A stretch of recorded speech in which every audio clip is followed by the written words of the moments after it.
The world was collapsing long before you arrived, and it will continue collapsing after you leave. That truth terrifies most people because they crave control over outcomes, not over people, over time itself. But control is a hallucination, a beautiful hallucination, and exhausting. You answer messages immediately. You fix every crisis. You carry everyone's emotional weight. You absorb every disappointment. Why? Who convinced you the world depends on you? Look carefully. Most disasters continue anyway. Most people ignore your sacrifices. Most systems remain broken forever, yet you still volunteer for suffering. Marcus Aurelius ruled an empire collapsing beneath him. Wars erupted constantly. Plagues devoured cities. Traitors surrounded his throne. Still, he wrote something terrifyingly calm. You have power over your mind, not outside events. Nothing more. No false optimism. No fantasy about saving everything. Only surrender to reality. And reality feels brutal. Because deep down, you want guarantees. You want effort rewarded. You want loyalty returned. You want fairness. But existence signs no contracts with you. And once you accept that. Your chains begin breaking. Most anxiety comes from imaginary responsibility. Not real responsibility. You think you must rescue everyone. You think you must prevent failure. You think everything collapses without your supervision. But observe human behavior honestly. People destroy themselves repeatedly. Despite warnings, despite love, despite second chances. You cannot outwork another person's chaos. That realization hurts first. Then liberates. Because now your energy returns home. Seneca understood this centuries ago. Rome worshipped excess and distraction. Citizens panicked over politics daily. Rumors spread constantly. Sound familiar? Seneca warned about borrowed suffering. He said humans suffer more in imagination. Than in reality. Look at modern minds now. Endless notifications. Endless outrage. Endless catastrophe streaming directly into your nervous system. Your brain never rests anymore. You wake up already defending yourself emotionally before breakfast. And for what? Most of these problems remain untouched by your panic. Your stress changes nothing. Your obsession changes nothing. Your overthinking changes nothing. Yet it destroys your peace completely. That is the true cost, not external failure. Internal erosion. Slowly. Silently. People admire. Self-destruction disguised as responsibility. He never stops working. She sacrifices everything. They carry everybody. Beautiful words. Dangerous words, because eventually exhausted people become resentful. Bitter. Cold. Not because life betrayed them, because they betrayed themselves. Every time you ignore your limits, you teach others to ignore them too. Every time you abandon your peace. To manage uncontrollable situations, you declare war against yourself. And the world rewards that behavior temporarily until your mind collapses. Epictetus understood this perfectly. He was born a slave. Imagine that, a man with almost no external freedom, yet mentally untouchable. How? He separated life carefully. What belongs to you? Your thoughts. Your actions. Your character. What never belonged to you? Other people. Reputation. Outcomes. Chaos. Simple distinction. Life-changing consequences. Most suffering begins when boundaries disappear. You start managing emotions that are not yours, solving problems never assigned to you, preventing disasters nobody asked you to prevent. Eventually, you become emotionally homeless. Everyone lives inside your head, except you. And maybe this started early. Maybe you became the reliable one, the fixer. The stable friend. The emotional paramedic.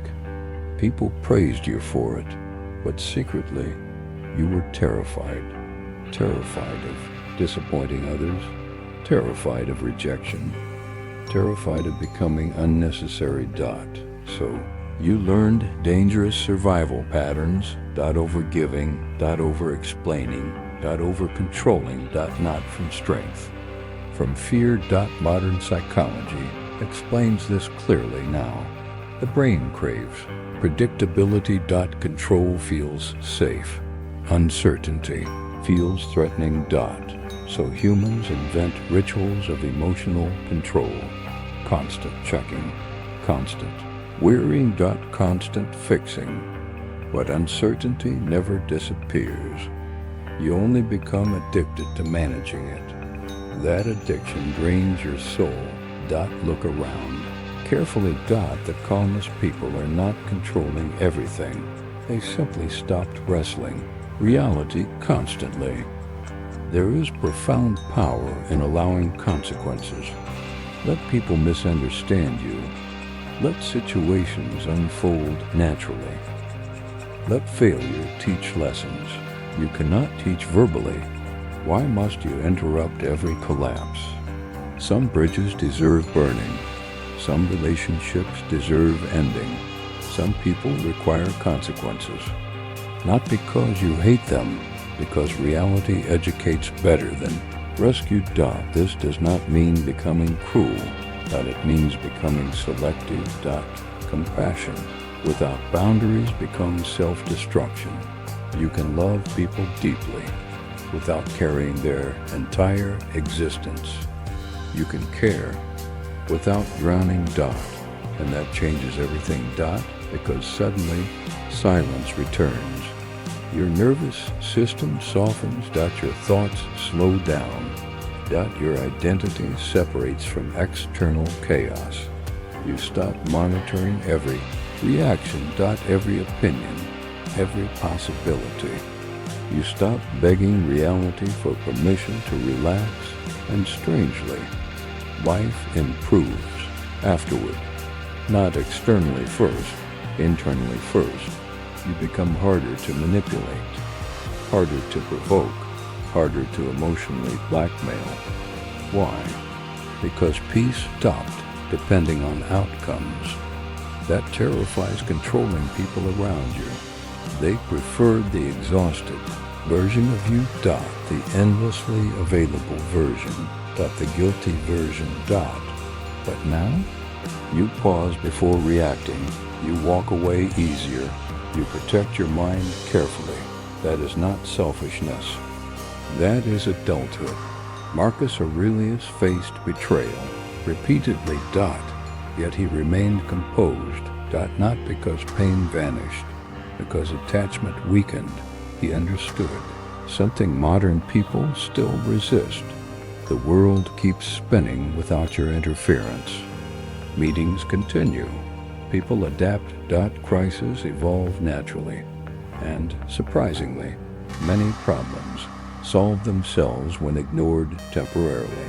But humans fear letting go, because letting go feels irresponsible initially, especially if your identity depends on being needed. But ask yourself honestly, have you confused usefulness with worth? Because those are different things. You were not born to become emotional machinery. You were not born to absorb endless stress. You were not born to babysit dysfunctional systems forever. You are allowed to step back. You are allowed to rest. To disconnect. To say no calmly. And yes, some people will resent that dot let them. People benefiting from your exhaustion rarely support your healing. Remember that carefully. The strongest person in the room often appears detached, not reactive, not frantic, not desperate, because strength requires distance sometimes. A surgeon cannot panic emotionally during surgery. A captain cannot scream during storms. Calm creates clarity, and clarity reveals uncomfortable truths. You are not responsible for saving every drowning person, especially when they refuse the shore repeatedly. You are responsible for protecting your own mind. That responsibility matters most, because once your inner world collapses, everything else follows afterward. So breathe slower. Now let unanswered messages exist temporarily. Let unresolved situations breathe naturally. Let people carry their own consequences. The universe survived before your anxiety appeared. It will survive afterward too. And maybe that realization feels cold initially, but eventually it becomes freedom. Real freedom. If this message found you today, then perhaps exhaustion finally reached its limit. Perhaps your soul wants silence again. If so, stay close to this channel. There are more conversations waiting here for minds tired of carrying the world. And before leaving, tell me something honestly. What are you finally ready to stop controlling?